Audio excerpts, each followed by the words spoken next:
Jadi sebenarnya kasus Rempang dan Galang ini seperti apa nih? Saya kasih ya ringkasan sederhana.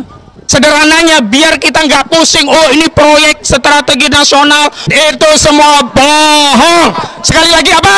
Bohong. Yang benar begini, ada Singapura, pertumbuhan penduduknya, juga aktivitas bisnisnya meningkat, butuh listrik yang gede. Lalu dia butuh sumber daya listrik. Listrik Singapura nggak mau disupport dengan PLTG yang pakai bahan batu bara, karena itu bikin Jadi yang bikin polusi itu PLTU-nya Luhut Binsar Panjaitan, bukan motor-motor, mobil-mobil yang nggak seberapa ini begitu. Jadi usut punya usut, mereka mau kerjasama sama Luhut Binsar Panjaitan, sama Erick Thohir, disepakati akan dibangun namanya PLTS, apa? Pembangkit listrik tenaga surya. Tapi lu kagak mau kalau yang membangun dari Singapura, perusahaan Singapura. Kenapa? Gak dapat cuan. Maka yang bangun adalah perusahaan dari Indonesia. Perusahaannya adalah perusahaan punya Luhut, BTS, sama perusahaannya Erick Thohir. Ya, perusahaan Erick Thohir itu dimiliki oleh kakaknya Boy Thohir. Maka mereka bersepakat. Nah, karena dua konco ini belum bisa bikin panel surya, maka dia kerjasama dengan Cinzi namanya. Nah, dia yang akan support panel surya. Kemudian mereka sudah sepakat, ada yang support panel surya, ada yang bikin pembangkit, ada yang akan jadi buyer Singapura. Lahannya di mana? Datanglah Tommy Winata, nih gua punya HGO, pakai, tapi HGO lagi bermasalah. Kerjasamalah dengan Otorita Batam. Kerjasamanya itu nanti di atas HPL Otorita Batam akan dibangun HGU, dan di atas HGU itulah dibangun proyek Eko Rempang City. Nah, karena kalau Tommy mau membebaskan lahan di situ, kan harus belanja nih, datengin penduduk. Nah, Bu, mau saya beli tanahnya boleh nggak? Nggak mau, kan susah. Maka kemudian distempel oleh Jokowi menjadi proyek strategik nasional. Saya memberikan nasihat kepada saudara-saudara yang ada di militer. Saya memberikan nasihat kepada saudara-saudara yang ada di kepolisian. Saudara-saudara yang muslim, yang akidahnya La ilaha illallah Muhammadur Rasulullah, maka berhentilah berbuat zalim kepada saudara sendiri. Jangan ikuti komando pimpinan kalau komando itu akan berbuat zalim dan mencelakakan Anda baik di dunia maupun di akhirat. Welcome to your channel QNC, berdiri kokoh di tengah. Di awal penyampaian saya hendak menyampaikan hadis yang mulia dari baginda kita Nabi Muhammad sallallahu alaihi wasallam. Ana Rasulullah sallallahu alaihi wasallam man qatilu duna malihi, telah bersabda, siapa saja yang meninggal karena membela hartanya, maka dia syahid. Saya ingin menegaskan kepada saudara-saudara saya yang ada di Rempang dan Galang bahwa saudara-saudara kita di sana adalah saudara-saudara kita yang sah memiliki tanah itu. Karena itu ketika mereka membela tanah mereka, membela kampung mereka, membela rumah mereka, membela harta mereka, kemudian terjadi represivitas terhadap mereka, mereka melawan dan akhirnya mereka menghadapi kematian karena membela tanah mereka, membela kampung mereka, maka Nabi Muhammad SAW telah memberi gelar apa? Syahid. Tapi bagaimana kalau aparat yang ditugaskan ke sana, TNI yang ditugaskan ke sana, Polri yang ditugaskan ke sana, Satpol PP yang ditugaskan ke sana, kemudian berbuat zalim kepada saudara muslim, hukumnya mati sia-sia, ini terlaknat. Karena itu saya memberikan nasihat kepada saudara-saudara yang ada di militer. Saya memberikan nasihat kepada saudara-saudara yang ada di kepolisian. Saudara-saudara yang muslim, yang akidahnya La ilaha illallah Muhammadur Rasulullah, maka berhentilah berbuat zalim kepada saudara sendiri. Jangan ikuti komando pimpinan kalau komando itu akan berbuat zalim dan mencelakakan Anda baik di dunia maupun di akhirat. Takbir. Jadi sebenarnya kasus Rempang dan Galang ini seperti apa nih? Saya kasih ya ringkasan sederhana. Ini saya kutip dari Gugun Pragianto, pengamat kebijakan publik.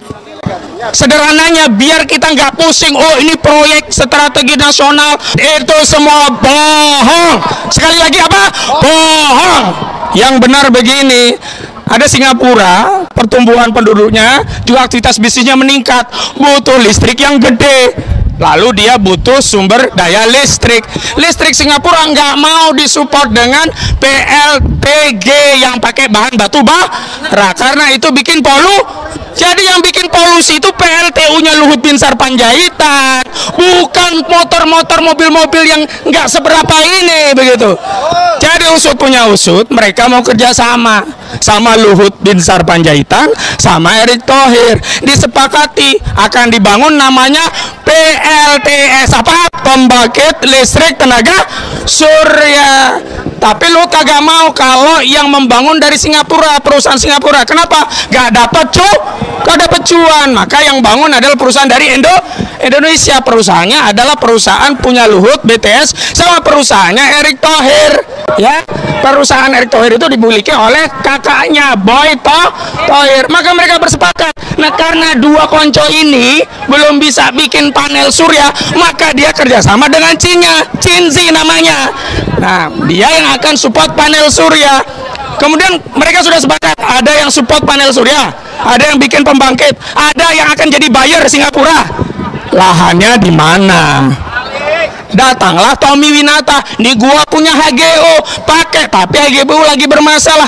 Kerjasamalah dengan Otorita Batam. Kerjasamanya itu nanti di atas HPL Otorita Batam akan dibangun HGO, dan di atas HGO itulah dibangun proyek Eko Rempang City.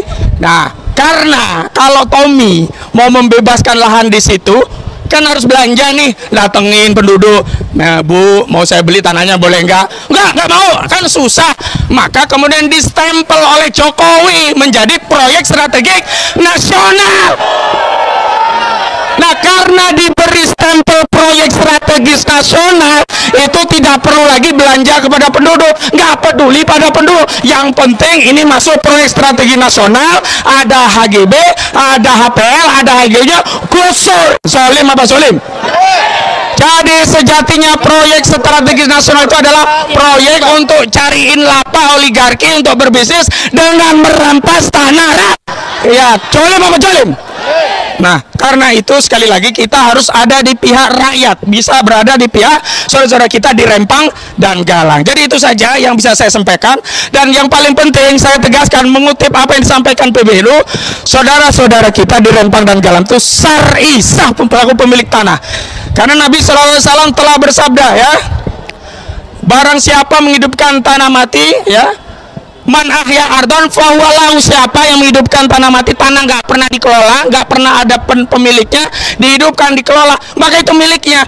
Dan kakek buyut orang-orang di Rempang dan Galang ini yang pertama menghidupkan tanah mati. Maka dalam fikih ini disebut dengan ihya. Dan PBNU sudah tegaskan, siapa saja yang berampas tanah yang sudah ditinggali rakyat bertahun-tahun, mereka menguasai dengan cara ihya, maka hukumnya haram.